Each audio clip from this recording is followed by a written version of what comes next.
Essa é a apresentação do grupo 16 do projeto de Hackathon do curso de Arquitetura e Desenvolvimento em Java. Essa apresentação será dividida pelos seguintes tópicos: onboarding, demonstração funcional, cobertura de testes, dificuldades encontradas durante o desenvolvimento. Antes de iniciarmos, só quero deixar uma observação que esse projeto foi desenvolvido para atender às necessidades do escopo solicitado nos READMEs.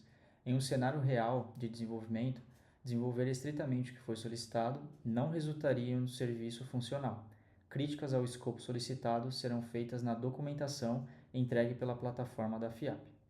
Bom, primeiro eu quero apresentar aqui o Docker Compose do projeto. Esse projeto existem alguns serviços. Então a gente tem um serviço de gateway do projeto rodando na porta 8080. Então a gente está expondo a porta 80 aqui para o nosso localhost, né? Aqui ele depende dos nossos dois outros serviços, que é o cart e o checkout.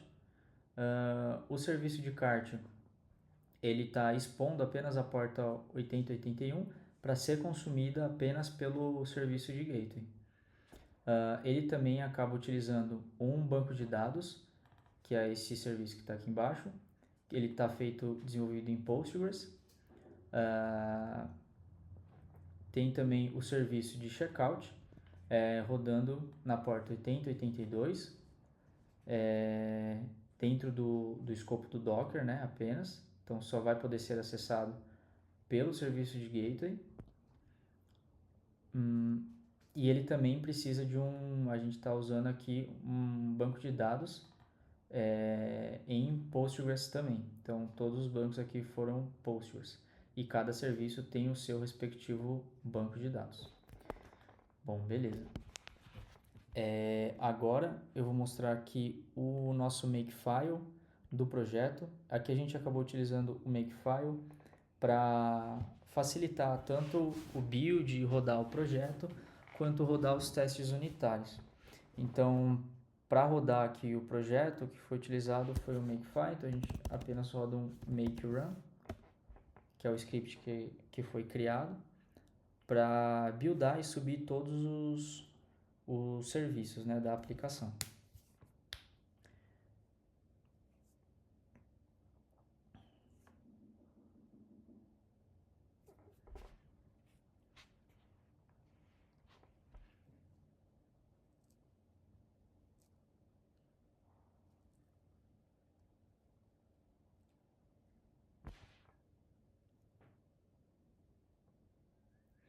Maravilha. Então aqui rodou todos os serviços, eles estão rodando, todos ok aqui. Maravilha. Então é esse script que a gente acaba rodando. Então com Docker Compose Up a gente acaba subindo eles. E também tem os scripts de teste aqui, que aí em outro momento aqui da apresentação eu rodo também para a gente dar uma analisada nos relatórios. Ok. Então aqui vamos começar pelo microserviço de cart, de carrinho. Não foi alterado nada no Dockerfile aqui, do jeito que estava proposto a gente acabou utilizando. Então aqui no nosso main a gente tem aqui todos os microserviços foram divididos em MVC aqui, a organização, a arquitetura que a gente está usando é de MVC. Também pensando na facilidade aqui da familiaridade já com o padrão para facilitar o desenvolvimento e também garantir o prazo. Bom, então aqui em questão de entidades, né? A gente desenvolveu um cart e o item. O cart ele tem um consumer ID, que também é o ID da própria tabela, né, do cart, e tem uma lista de itens, né? E os itens aqui, cada item tem o seu ID próprio para relacionar na tabela, e tem o item ID, que é o ID da lista mesmo, né, relacionado à lista do carrinho. Tem a quantidade também, e aqui tem a propriedade do cart para fazer esse many to one aqui do banco de dados. A gente tem um repositório, num JPA aqui também. A gente só adicionou esse find by consumer ID. Temos também a service do cart. Então aqui a gente tem todas as funções, né, que foram solicitadas ali no escopo do projeto dos READMEs. Então aqui a gente consegue adicionar um item, remover um item, incrementar um item, encontrar o carrinho e remover todos os itens, ok? E também temos a controller do cart, do carrinho, que é o mesmo, tem as mesmas funcionalidades, né? Então isso aqui só está mapeando as URLs, né? Então, um add item, remove item, increment item, find cart, remove all items. Então, todas as funcionalidades, né, solicitadas ali no README do projeto foram implementadas aqui.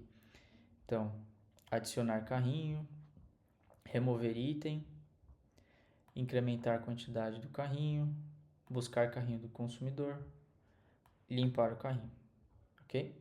A gente também está implementada as validações de UUID, de quando não é encontrado o item ID, quando não é encontrado, quando é uma quantidade errada, né, inválida, que é solicitada. Então, ok, esse é o projeto aqui do carrinho. Agora, o projeto do checkout. Então, aqui a gente segue a mesma ideia também de MVC.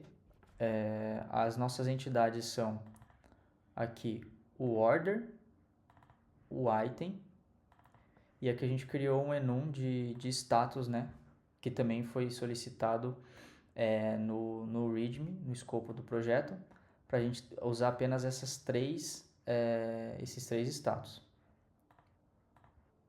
Ok. Temos aqui então, vou abrir aqui o nosso repositório, foram implementados só 2 métodos adicionais aqui. Então, find by consumer ID e find by order ID. A nossa service aqui. Vamos lá. Então, aqui, primeiro a gente está buscando algumas informações do nosso application properties. Para esse serviço, no escopo foi solicitado que a gente batesse numa API de pagamento, né? Que seria essa Payment API URI aqui, que a gente está usando. Para bater nessa API, a gente acabou usando o REST Client aqui para poder consumir essa API, né? Então, como é que está dividido? A gente tem um método de create order. Para se criar a ordem, então aqui a gente recebe um request da controller, né? A gente chama esse método findCart e aí ele está encapsulando aqui a lógica do REST Client para bater no microserviço de carrinho, né? Então ele vai bater aqui na controller do nosso carrinho, chamando o método findCart aqui. Então aqui no serviço de checkout a gente está batendo via REST Client no microserviço de carrinho para buscar o carrinho e fazer algumas validações. Então aí a gente bate aqui no carrinho, cria uma order, seta algumas propriedades dessa order, também imputa a lista, né, de itens que veio lá do carrinho, seta esses itens e salva no repositório. Quando a gente, nessa primeira set aqui de valores, a gente está colocando já como pendente. Então esse é como padrão aqui nesse primeiro save, ele já vai estar como pendente, tá? Para fazer agora que a gente está criando um DTO do processamento do pagamento, que a gente vai fazer aqui, ó, Process Payment, também é um método dentro do nosso serviço, que vai também usando o REST Client, bater na API de pagamento. e retornar o status desse pagamento. Aqui a gente faz uma validação. Se o status é o mesmo status da nossa ordem, né, que no caso seria o pendente. Então ele vai validar se é diferente pendente, ele vai atualizar esse status, porque a API de pagamento pode retornar o valor de aprovado, por exemplo, e a gente salva também caso aconteça. Feito isso, a gente remove todos os itens do carrinho, né, que a gente tem em mãos aqui. Então a gente vai fazer essa remoção também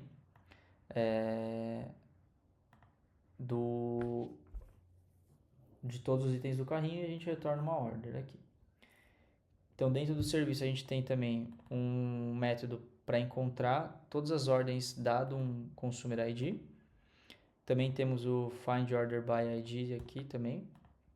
E os métodos aqui já comentados também. Então esse aqui é o escopo do serviço, né? Ok, aí a gente tem aqui a controller do checkout. Beleza. Nada de diferente aqui, estamos injetando o serviço. E aqui a gente tem as nossas rotas mapeadas. Então, create order, find order, orders by consumer ID, find order by ID. E é isso. Aqui a gente faz algumas validações também. Isso aqui está em todo o projeto, todos os microserviços. Nas controllers a gente faz a validação do ID por essa classe aqui que foi desenvolvida. Ela tem alguns métodos estáticos para a gente fazer essa validação e ele retorna um erro, retorna um falso aqui, né? Caso não bata do padrão esperado. E aqui estão feitos alguns erros que a gente está pegando também para visando responder de forma correta ali no gateway e o gateway enviar a resposta esperada nos readmes, né?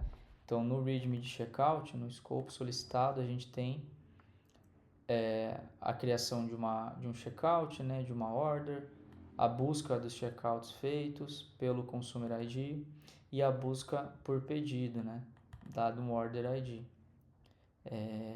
Ok. As validações também foram feitas, dos carrinhos e tudo mais. A forma como a gente... o API Key, né, tá aqui dentro do nosso App Properties.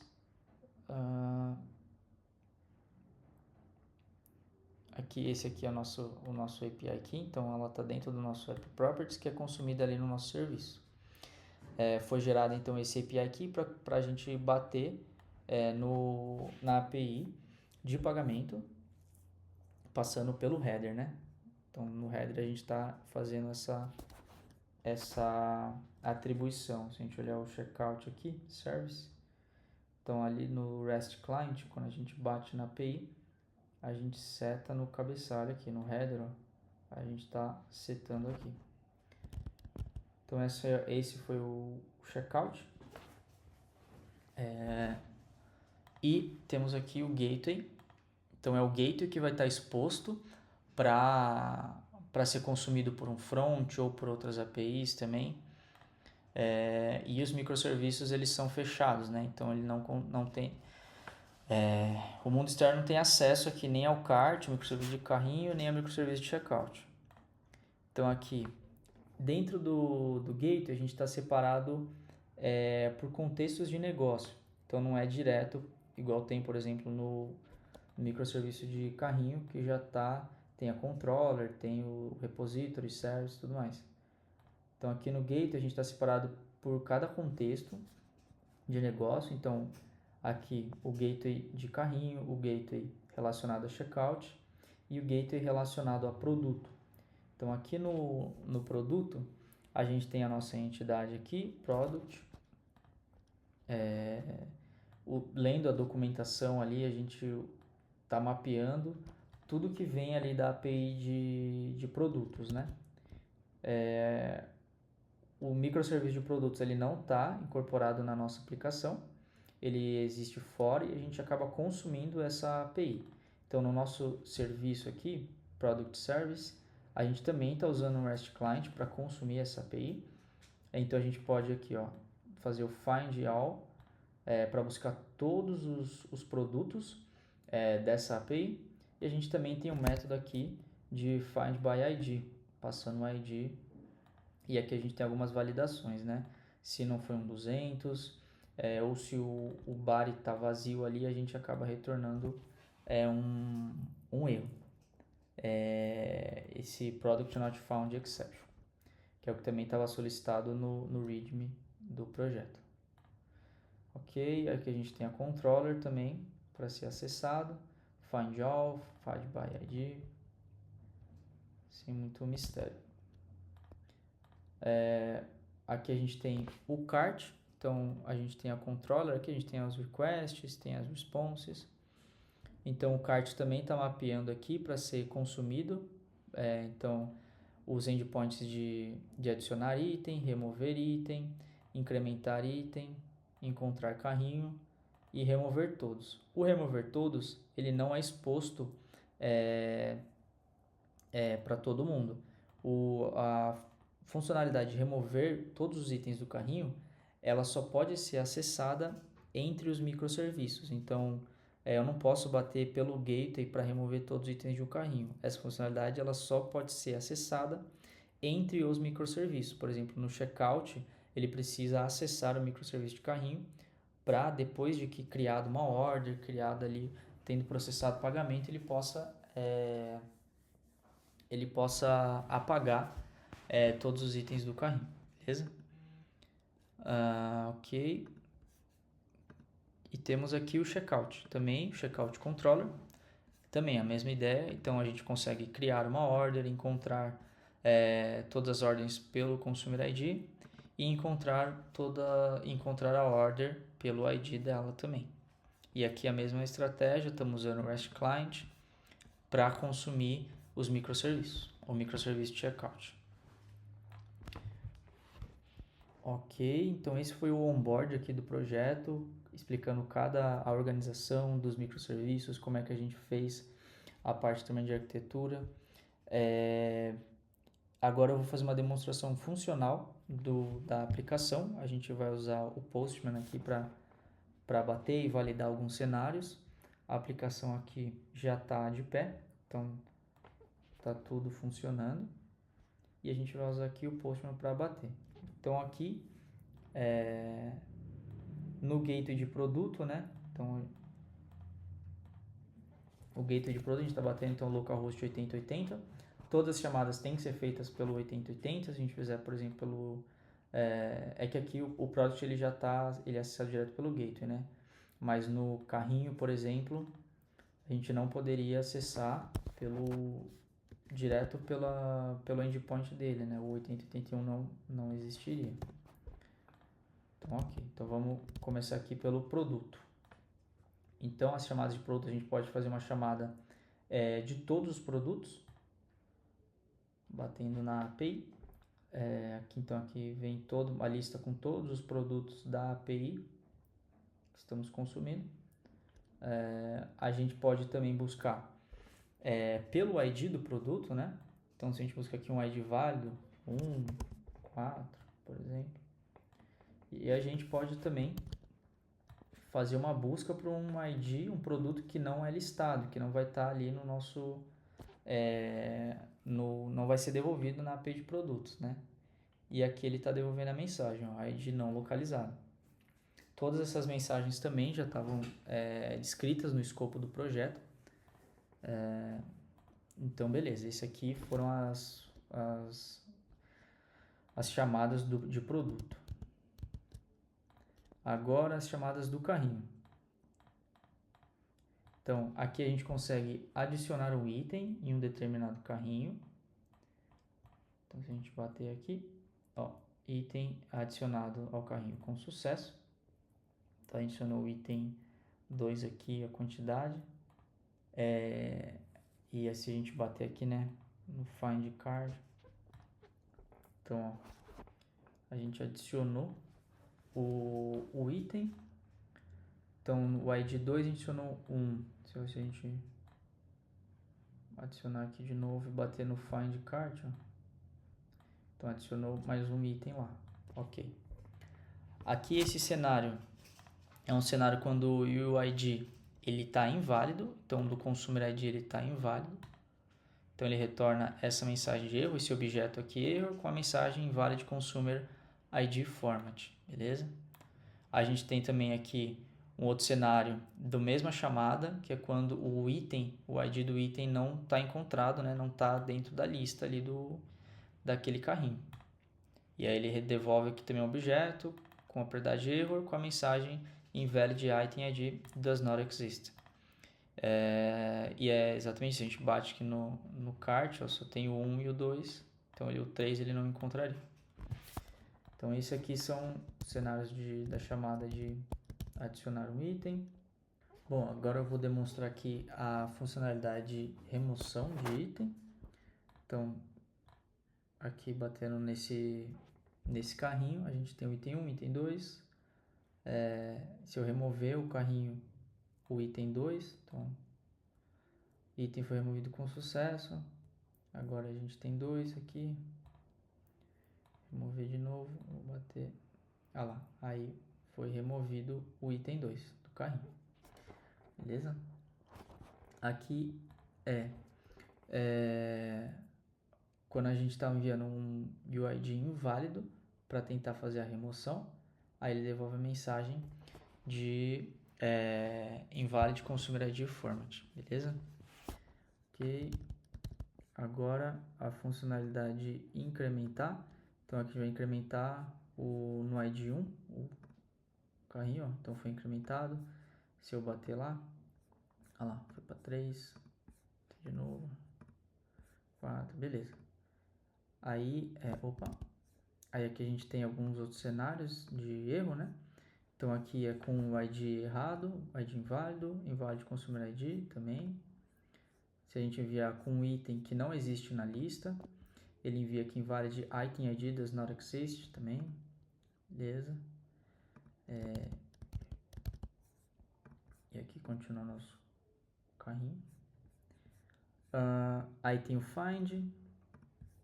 Então a gente tem aqui o find que a gente estava utilizando aqui. Quando o carrinho está vazio, empty cart, esse consumer ID também já está populado ali no banco de dados, então por isso que ele já retornou o empty cart.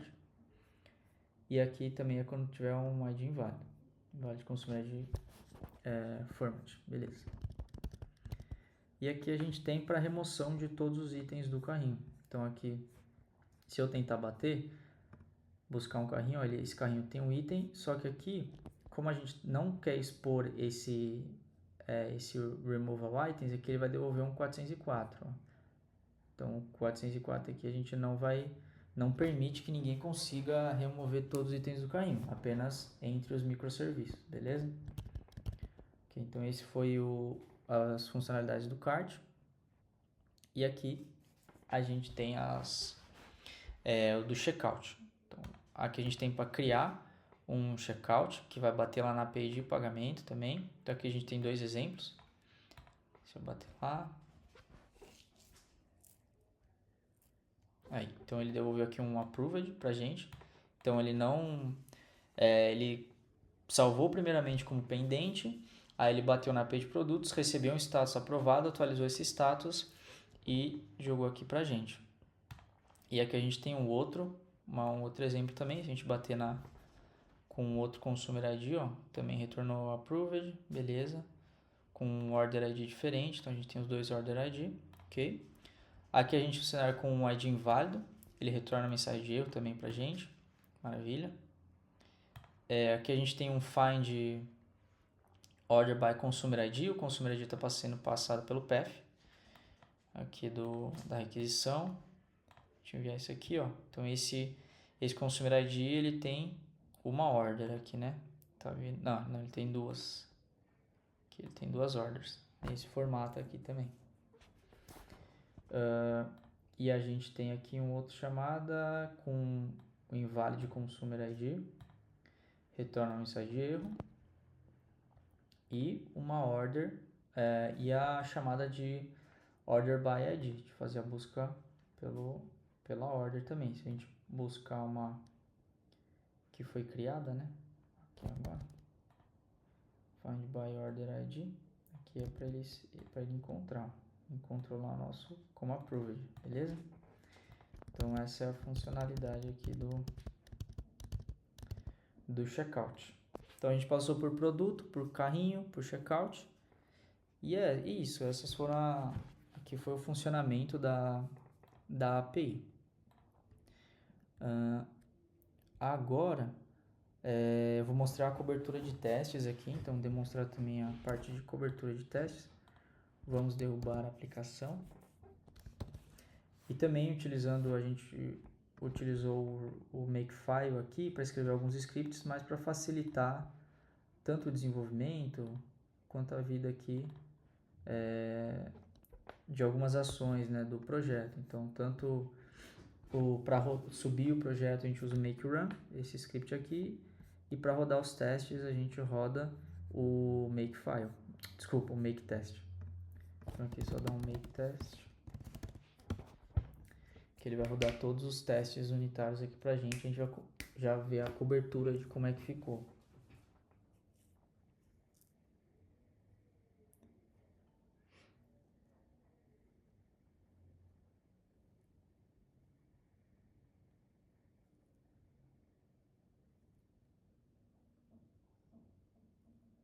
Beleza, então todos os testes passaram. Vou demonstrar aqui como é que estão todos os relatórios de teste aqui, né? Então, o do carrinho, a gente teve uma cobertura boa, então 87%, 85% aqui dos testes do carrinho. Do checkout, aqui a gente encontrou um problema, uma dificuldade, na verdade, para fazer toda a cobertura dos testes unitários do checkout devido ao REST Client. Aqui eu não consegui resolver os testes unitários aqui nesse cenário do REST Client, porque eu precisava mocar a resposta aqui do REST Client. Eu tentei algumas formas também, os professores aí tentaram me passar o Wired Mock para utilizar também, mas só que eu não consegui implementar o mock do REST Client. Ou subir um servidor mocado para o REST Client bater e devolver ali os cenários de um teste, né, para a cobertura dos testes. Então, os testes aqui do serviço, eu não consegui ter uma cobertura muito boa. Eu tentei fazer a cobertura de todo o restante ali, das controllers e tudo mais, e a gente acabou ficando aqui nesse 65 e 80. O mesmo vai acontecer para o gateway, o mesmo problema, a dificuldade que a gente encontrou, a gente teve 48% e 16% aqui. Eu tentei fazer a cobertura de tudo que dava, do product, das classes aqui que acabou sendo criadas.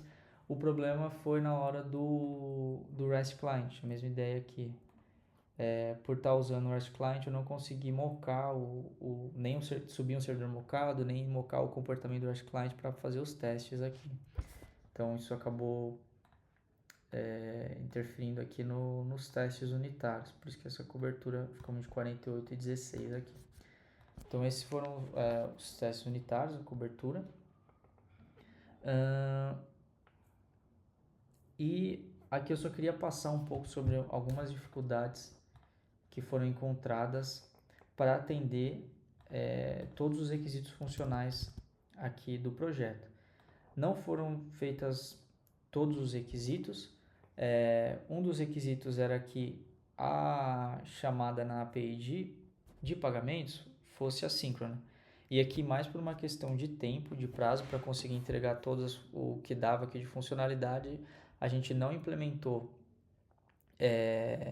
uma chamada assíncrona para a API via mensageria. Ela está sendo feita de forma assíncrona. Sim, vai interferir no tempo de requisição de resposta ali da API, mas isso poderia ser entregue numa V2, por exemplo, com uma melhoria. E aqui a gente garantiria o prazo, mas não garantiria essa melhora de performance. Poderia implementar numa V2, por exemplo, aqui um serviço de mensageria.